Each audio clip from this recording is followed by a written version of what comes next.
Est-ce que Samsung n'abuse pas finalement avec les augmentations des prix qui le plus souvent ne sont pas justifiées? Oui, le géant sud-coréen a confirmé la date de sortie des prochains Galaxy A57 et A37 qui est prévue pour ce 25 mars. Mais les rumeurs annoncent aussi les prix qui grimpent puisqu'on monte jusqu'à 600 € pour le Galaxy A57 en version 256 Go de stockage interne. Est-ce que cette gamme de smartphones abordables par Samsung va continuer à séduire des millions d'utilisateurs dans le monde entier? Samsung a justement officialisé la date de sortie de ce nouveau Galaxy A37 et A57 qui est prévue pour ce 25 mars. Mais pour une sortie à l'international, il faudrait patienter jusqu'en début avril. Le Galaxy A57 garde un châssis assez premium avec du verre Gorilla Glass Victus Plus à l'arrière et des bordures en aluminium. Pour l'épaisseur, on quitte de 7,4 mm sur le A56 de l'année passée à seulement 6,9 mm pour un poids record de 179 grammes.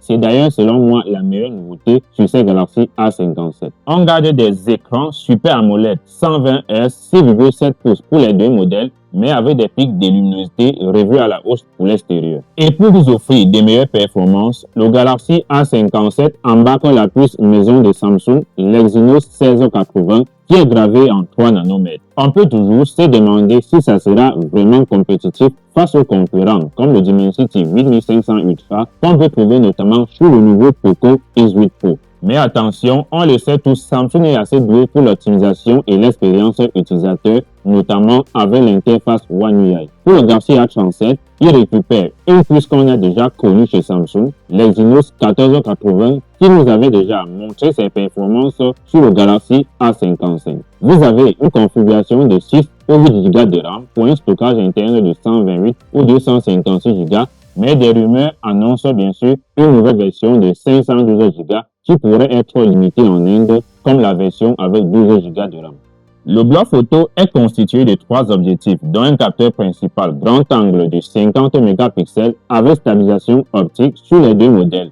Mais sur le Galaxy A57, le capteur il est un peu plus grand pour capter plus de lumière et vous offrir peut-être des meilleures photos. Un ultra grand angle de 12 mégapixels sur le A57 et 8 mégapixels sur le A37. Les deux possèdent tous un objectif macro de 5 mégapixels qui selon moi ne sert toujours pas à grand chose. Et bien sûr avec une caméra selfie de 12 mégapixels. Pas d'évolution également au niveau de la batterie puisqu'on garde 5000 mAh sur les deux modèles accompagné d'une recharge filaire rapide de 45 watts. Mais avec ces nouvelles puces peut-être plus efficient et moins énergivore, on peut s'attendre à une meilleure autonomie.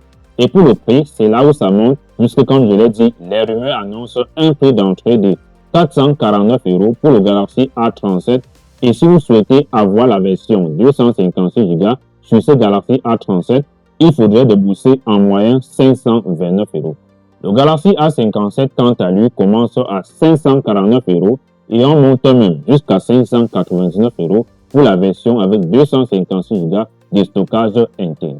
Alors les amis, voilà à peu près ce que ces dernières rumeurs viennent nous apprendre sur ces Galaxy A37 et A57.